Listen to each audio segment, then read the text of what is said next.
Hi everyone, I hope you're all doing well. If you don't know me, my name is Armida. I'm a first year pharmacy student in Canada, and I actually just finished my very first year. I've been taking some time off, not doing anything at all, but I kind of wanted to come back on here and just go over how my first year went, how I managed to survive, and mostly talk about dealing with stress and burnout because that's definitely something I was dealing with, especially in my second semester. And I know I'm definitely not alone. If you're a student, you've definitely felt this way at one point. So, just gonna go over how it all went and how I dealt with stress and burnout. So, if you're interested, then stick around, just keep on watching.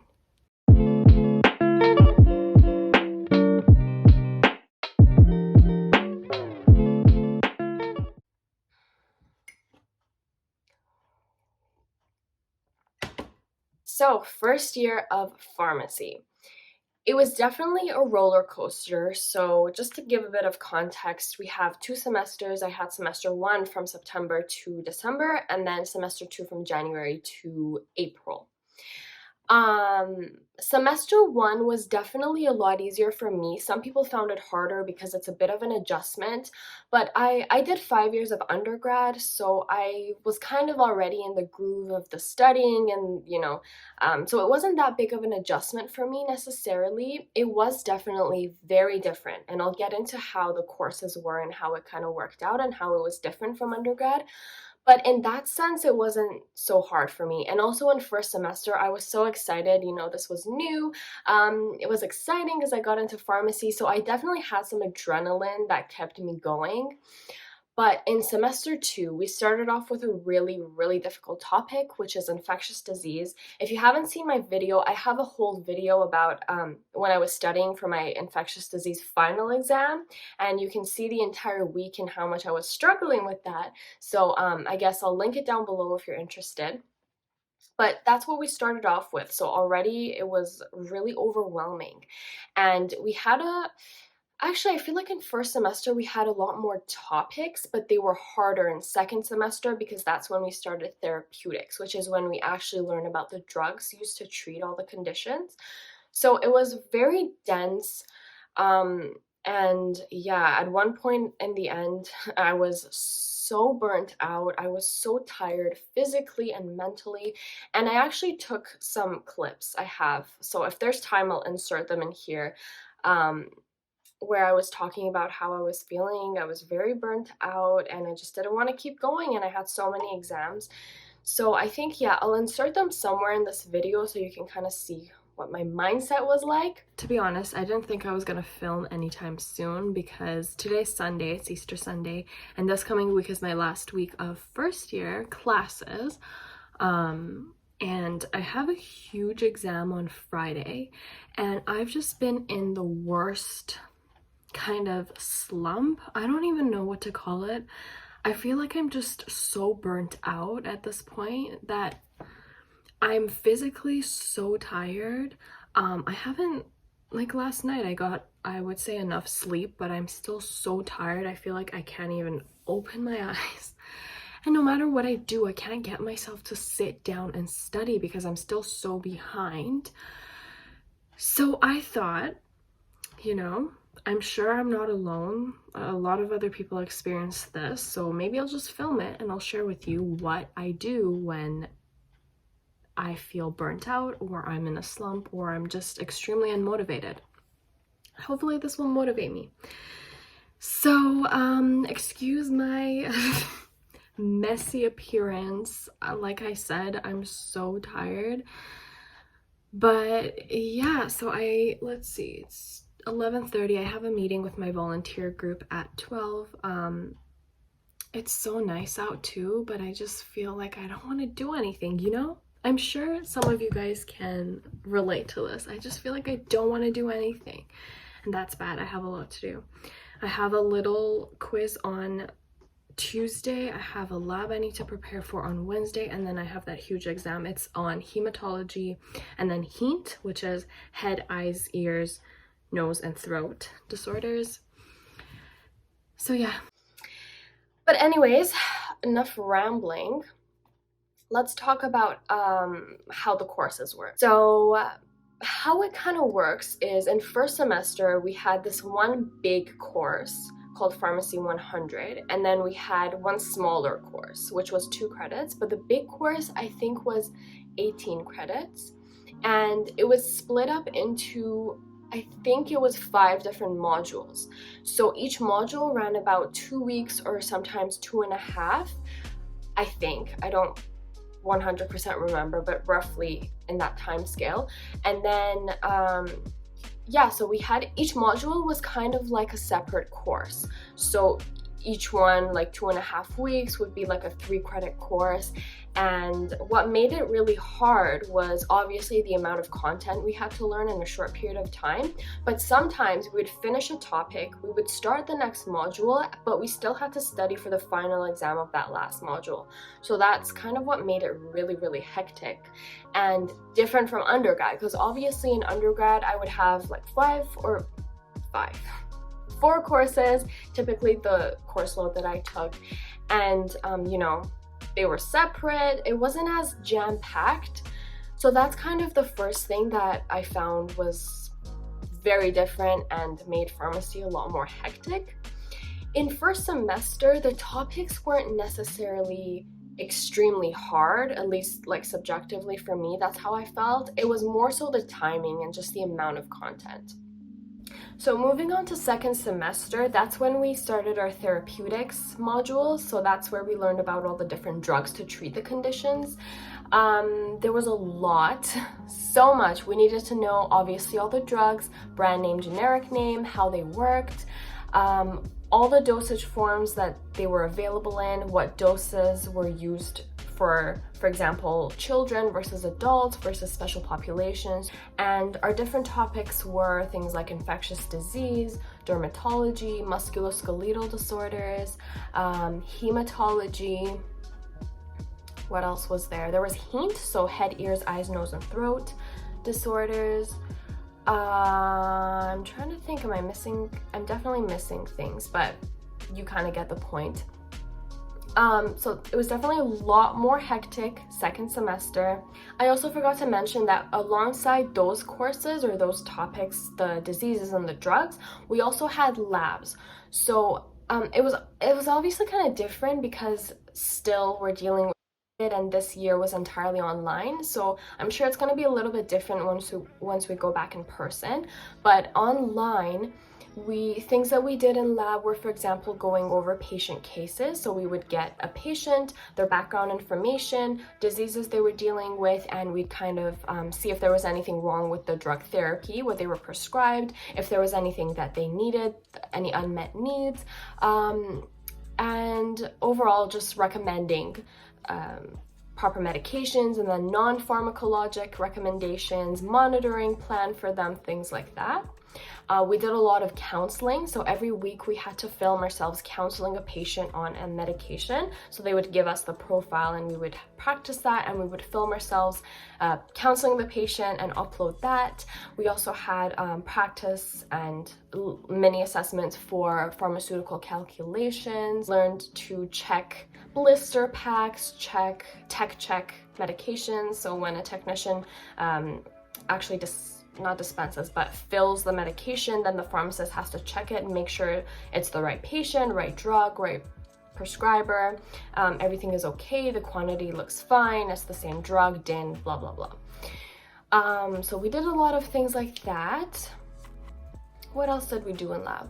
We did a lot, we did a ton, so I'm for sure missing a lot, but you kind of get the idea of how it was. Okay, so now let's talk about dealing with stress. So I got through the very difficult exam that we were hit with when we first started second semester, infectious disease. I finished that module, and then it was a lot better after that. But kind of during the second half of second semester, I just felt so drained. And I know this is partly because the entire first year was online. So I really felt kind of stuck because, you know, every single day I would wake up, I was in my room, I was studying in my room, maybe going out for walks, but I wasn't seeing my friends. I wasn't, walking around campus. I wasn't really getting a break in that sense. Everything seemed really like mundane and just routine, and it was just getting so repetitive that honestly I don't even know how the time flew by. It just went by so fast because every single day felt the same. And this really got to me during the second portion of second semester, and at one point I didn't even want to get out of bed. Like, I would wake up in the mornings. I know it sounds terrible.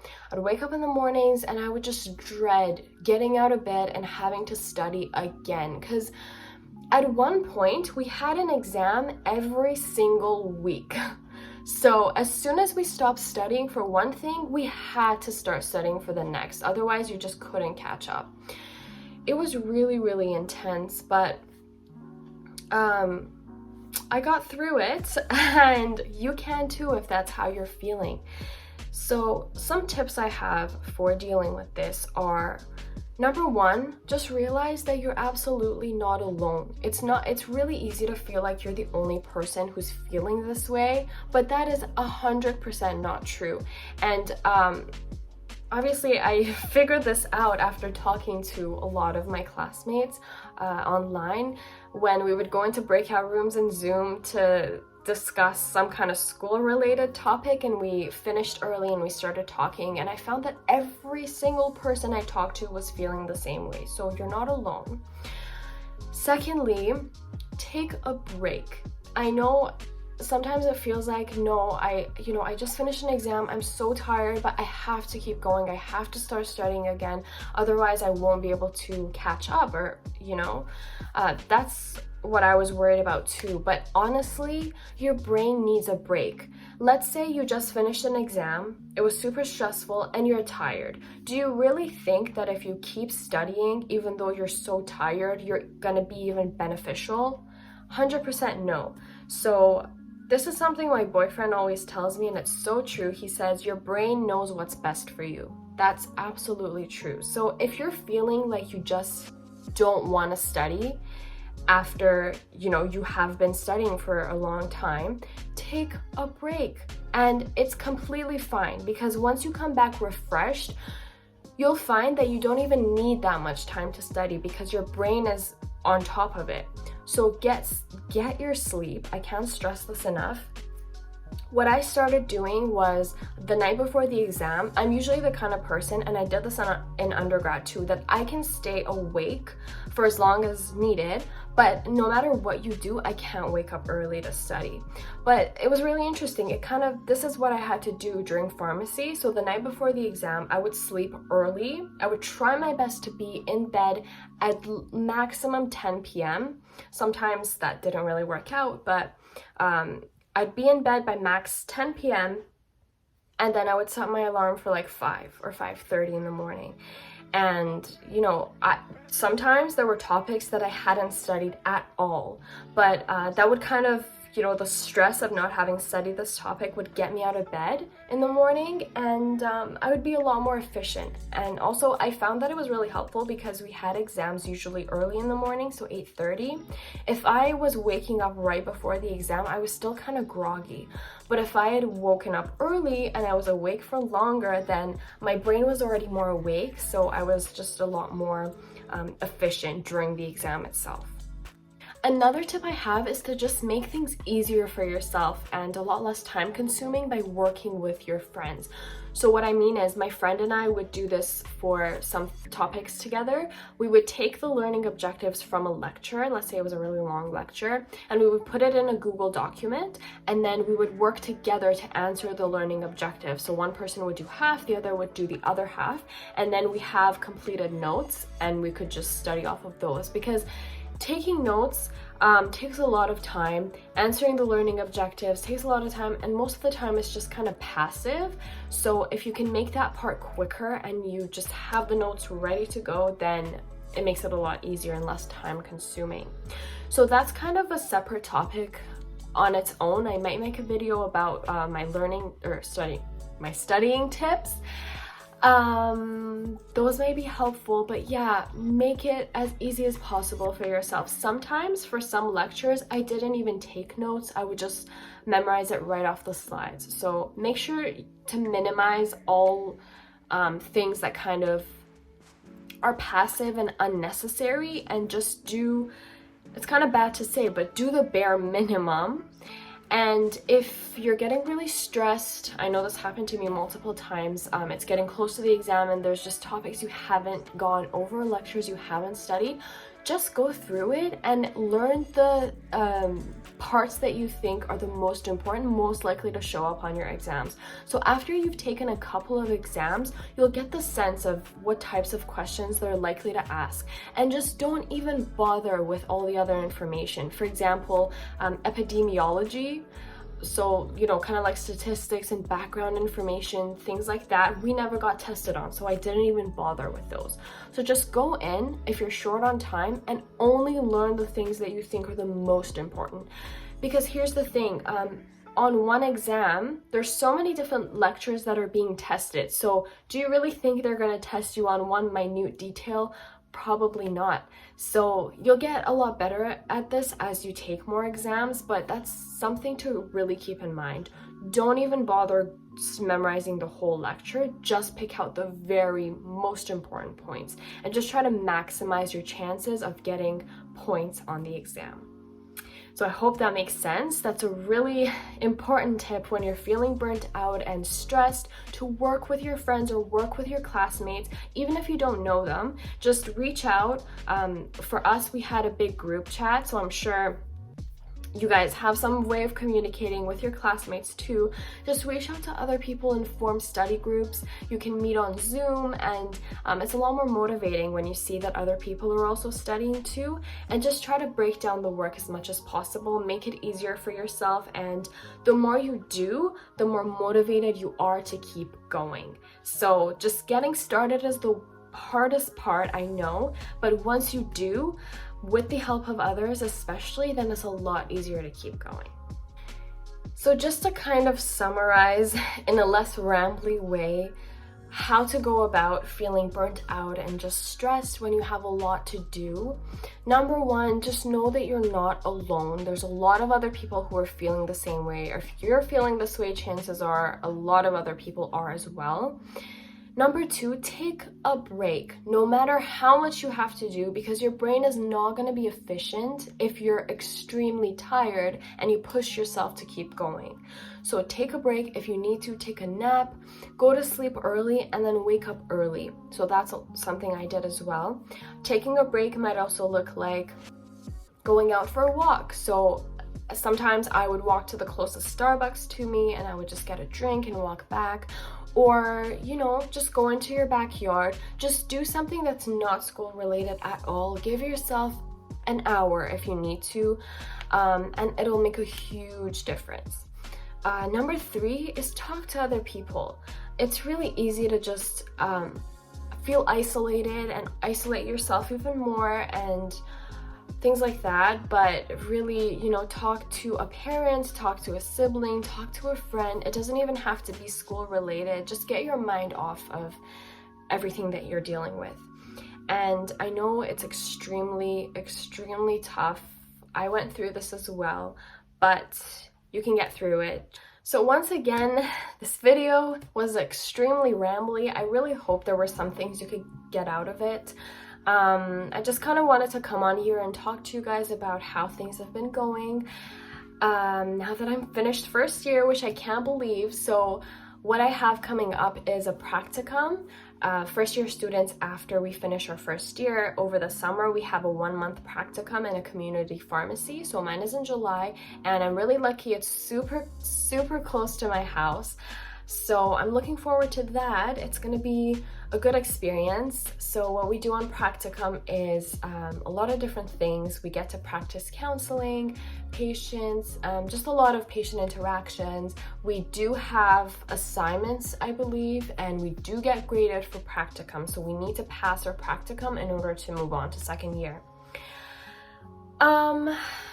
And yeah, that's about it. So these days what I'm doing is just working, I'm getting as much sleep as I want and zero guilt because I deserve it. I honestly feel like I really deserve it.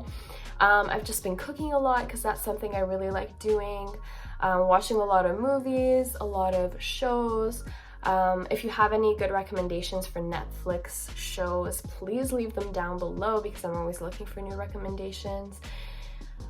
And yeah, that's about it. I've just been resting, relaxing, not doing anything school related, and it's pretty amazing. This year was really rough, but it was really exciting, and I can't believe I only have 2 years of in-class after this because my program, a 4-year program, the first 3 years are kind of didactic lecture-based, and then 4th year is all rotation and so on. Can't believe it. I'm gonna be 27 and I'm gonna be a doctor of pharmacy. It's pretty wild, and I'm really looking forward to it. So yeah, I really hope you guys got something out of this super rambly, disorganized video. If you have any questions, as always, please leave them down below. If you have any recommendations, videos that you want to see, anything you want me to talk about, please let me know and I'd be happy to do that. Otherwise, stay safe, stay healthy, look after yourself, and I will talk to you guys soon. Bye!